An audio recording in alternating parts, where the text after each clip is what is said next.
how are we going to manage our food supplies and how are we going to manage our water supplies? So I'm going to show you these two slides again because they're really important. Some people have too little and some people have too much. So it's a question of social justice. So food security, over the past 40 years, food production has grown by 40%, which is enormous. Food prices have fallen by 40%. Does anybody here come from a farming family? Sorry, are you still talking on the global level, or are we talking about Brazil? Global level. Anybody here from a farming family? Anybody have a grandfather, uncle, cousin from farming families? Okay, how are they doing on the farm? The grandparents had farms. They don't still? No. Anybody have anybody who still has a farm? Yeah, how are they doing? A huge struggle. I mean, financially, and most of them are, this generation is finally getting out of it, the last generation. Yeah. Anybody have any connections with a farm that's really going well? Or even not? No, it's just a highly indebted situation at this point, just because of the mechanization, especially in the United States. Yes. Yes. Yeah. I have a family who has a small farm up in Whidbey Island up north of Seattle. Very enclosed community. They all support each other. Yes. So they're able to be sort of removed from the agribusiness and subsidized effect on the farm. So there's a little tiny glimmer of light. Yes, very tiny. As you know, there are more people in cities than in the rural areas. These statistics are always really difficult because, for example, particularly in Brazil, the definition of a city might be a little one-horse town like Rosario de Oliveira, where I live, which is so small that if you sneeze, you are through it, but it calls itself a town. It's entirely dependent on the rural economy, but nevertheless, these are the generally held statistics. And farmers across the world, as we discussed, continue to go out of business. And you may know or may know not know this fact, more people in jail in the States than working on the land, than living off the land, than making a living on the land. It's a pretty sobering fact, that. So food production systems across the world, first of all, they're competing with commodities for the land, the use of the land. And all farmers, wherever they are, in order to produce this, double the food supply and then double it again, are going to have to reduce their dependence on fossil fuels, which are only going to become more expensive. Reduce storage losses. This is something that's not often talked about, but particularly in African countries, something like 40 or 50% of the harvest will be lost because of poor storage facilities. Adopt ecologically sound practices, and of course increase production. So how are they going to increase their production? Well, they can add new productive elements, new cultivars of seeds, new breeds, planting more trees, genetically modified organisms. These are all very hot-button issues, particularly the GMOs. But, we've got to increase the production, and we need to be rational about how we think of these things. Adopt new techniques. Most farming in developing countries, much farming in developing countries is really needs a technological boost. Soil management, water management, pest management, crop storage and transport. We talked about crop losses. And zero tillage. Anybody know what zero tillage is? Tell us. It's planting without having to rip through the soil again every year. Isn't that a great idea? Nature does it. Well, how come are we only just getting there? Because of all our heavy inputs. First we had to break all the sod in all the prairies, and then we were instantly hooked on annual plowing to keep down the weeds. So it's one of those addictive spirals. Are people in the States using zero tillage There now? are, as a matter of fact, with petrochemical help, a great deal of the corn and soy in the Midwest is now being done with low-till or no-till. They're willing to accept a slightly lower yield in exchange for not having to do the tilling.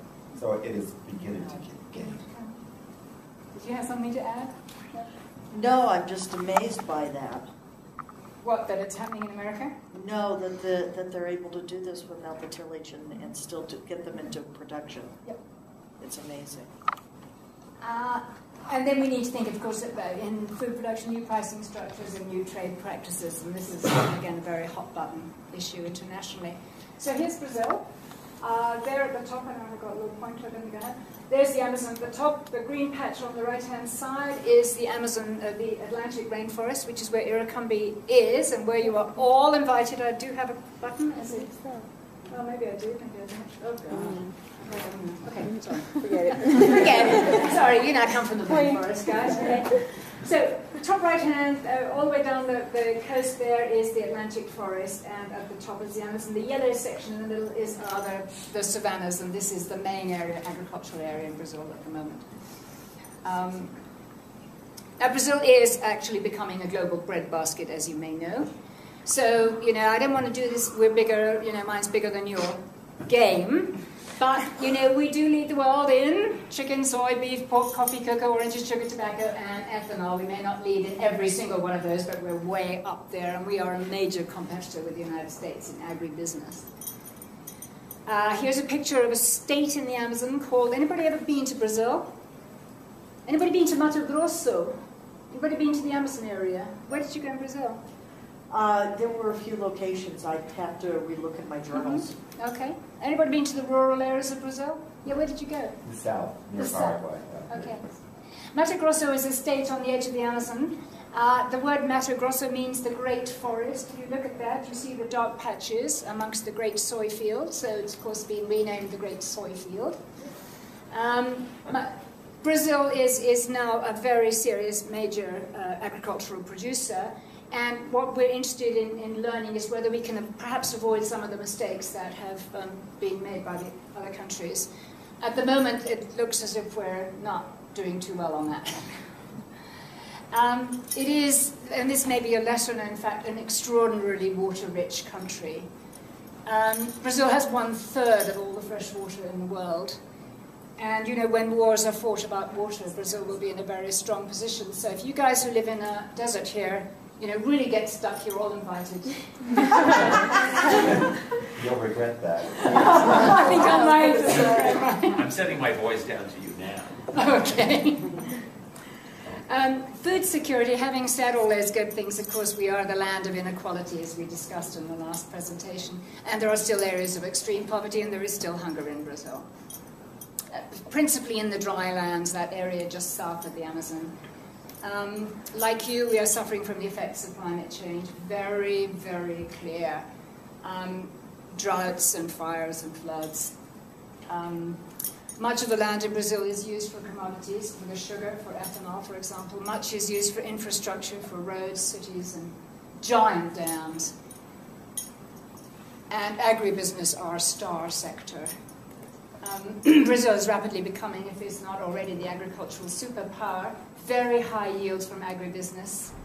And exemplary practices, it must be said, not always, but the zero tillage we were talking about has been in place in the savannah in Brazil for the last 10 years very successfully. What it is, you don't take off the ground cover so you enhance the soil fertility. It retains the moisture, it stops wind-driven erosion and dust bowls, you know, as in Oklahoma. It also reduces greenhouse gas emissions. Another exemplary practice, which is coming in ever more to Brazil, is the question of certifying crops. We have certified Amazon beef, which is produced in areas where there are labor practices are decent, where environmental practices are decent, where the Brazilian law says you have to keep a percentage of your land under forest, and people who do that can qualify for certification for their products. And certified Amazon beef, I hope, is what you're eating in Denver. Check it out. Check it out, guys. Agribusiness, of course, is very high impact on soils, water, and biodiversity. It also brings great social costs. Brazil is a country which has moved from, the population has moved from the rural, predominantly rural population to overwhelmingly urban population in the space of one generation, in 25 years. We're now something like 85% of Brazilians live in the so-called urban areas. And so that leads to all kinds of problems in the rural areas. Who's going to look after the countryside? Who's going to look after the forest? How are we going to feed people? And the smallholder farmers are suffering in Brazil as they are suffering everywhere. FAO, again, the United Nations says that, smallholder agriculture, if that can be revitalized, that sector of agricultural economy is the key to food security. 84% of all the farms in Brazil, now they're small farms, they may be up to 100 or 200 hectares. 84% of those are small farms in Brazil. So while there are very, very large farms, which are the size of whole states in the United States, there is no limit to the size of land that you can earn. Brazilian family agriculture is involved in most of the farms, most of the farm labor, and a significant percentage of the food that's eaten every day in Brazil. 40% of the food is grown by 4 million family farmers. It's low input, lower yield, labor intensive, keeps people in jobs, hard work. So we are now struggling, as people are across the world, with trying to balance how do we handle agribusiness on one side with family farming on the other. And that's something we're very involved in at Iracambi. Maybe your picture's here, Roger. Yes.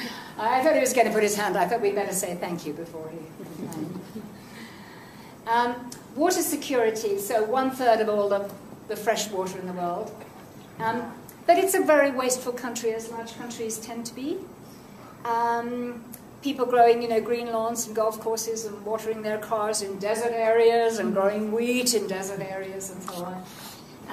We are also carrying out excessive irrigation in the savannah. The climate change issue we've discussed. We have had recently, because as the climate changes, there are more extreme weather events. Did you have an earthquake here in Colorado? Somebody told me? Yeah, I'm sure we did. You did? Anybody feel the earthquake? No. Not up here we did. No, you didn't have you didn't have a hurricane there. That was on the East Coast. No? Yeah. Haven't got hurricanes yet.